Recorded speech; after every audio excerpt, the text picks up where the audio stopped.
Hello, and welcome to the second video of our real estate and property management series. Today I want to discuss AB 1482, also known as the Tenant Protection Act of 2019. This is a statewide rent cap and just cause ordinance that was enacted on January 1st, 2020. Now, what this means is that properties that were not subject to a rent control are now subject to rent control, or could be subject to a rent control. Meaning, multifamily properties that are 15 years or older in a non-rent controlled city are now subject to AB 1482. If your property is in a city such as Oakland, Berkeley, or San Francisco, you were already subject to rent control, and thus this law really does not apply to you. What a statewide rent cap is it mandates how much you're allowed to raise the rent on an annual basis. Under AB 1482, you are allowed to raise the rent on a rent-controlled unit 5% plus the local CPI. The local CPI can be determined by going to the California Apartment Association's website and looking up what the local CPI is. So for instance, if the local CPI is 2.8%, you are allowed to do a rent increase of 5% plus the 2.8%, which is a grand total of 7.8%. However, you can never do more than 10% in a given year, nor can you do more than 2 rent increases in a given year under an AB 1482 controlled unit. I don't recommend doing more than 1 rent increase a year. It gets them out to be very complex, and the total of both of those rent increases cannot exceed that 10% in that given year. There are several properties that are exempt from AB 1482 for this statewide rent cap and just cause ordinance. The most common types of properties that are exempt are single-family homes. This would include single-family homes, townhomes, and condominiums. However, if that single-family home, condo, or townhome is owned by a corporation or a real estate trust, it is subject to the AB 1482 regulations. Also, if your townhome, single-family home, or condo is exempt from AB 1482's rent cap, you may be exempt from the just cause ordinances. However, if your property is in a city such as Oakland, Berkeley, or San Francisco that has a stricter just cause ordinance law already in place, your property will be subject to that. And I'll get into more detail about what just cause is later. Another exemption for AB 1482 is properties, multifamily properties that are 15 years or newer.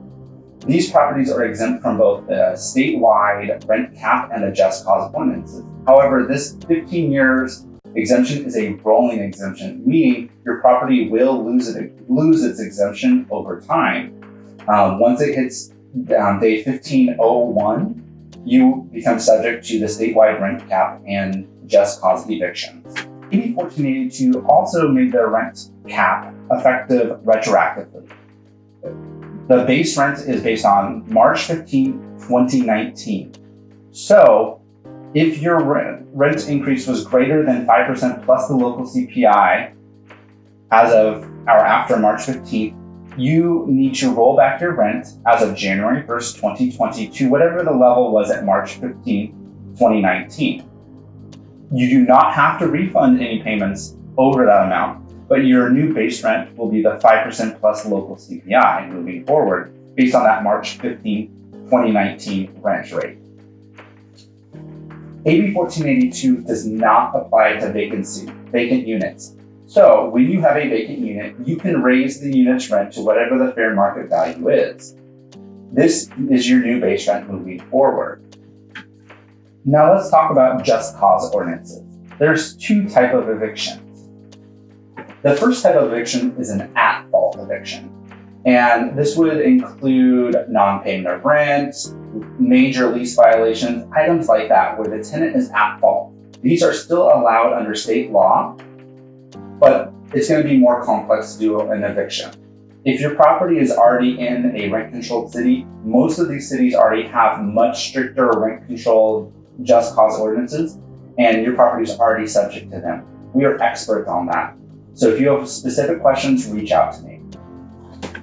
The second type of just cause ordinance eviction is called a no cause eviction. And this would be for situations like you need to move back into your own home, or you have to do major repairs because of damage. There is a relocation fee that must be paid to the tenants if you have to do this. This fee currently is set at 1 month's rent. However, if you're in a city like Oakland, Berkeley, or San Francisco, that relocation fee is much different. Please consult with a real estate attorney that is knowledgeable in local rental laws to discuss what your relocation fee is and what kind of timeline and fees you're looking at to provide a no-cause eviction to the tenants. If you need a referral to a local real estate attorney, please reach out to me. I'm happy to provide that with you.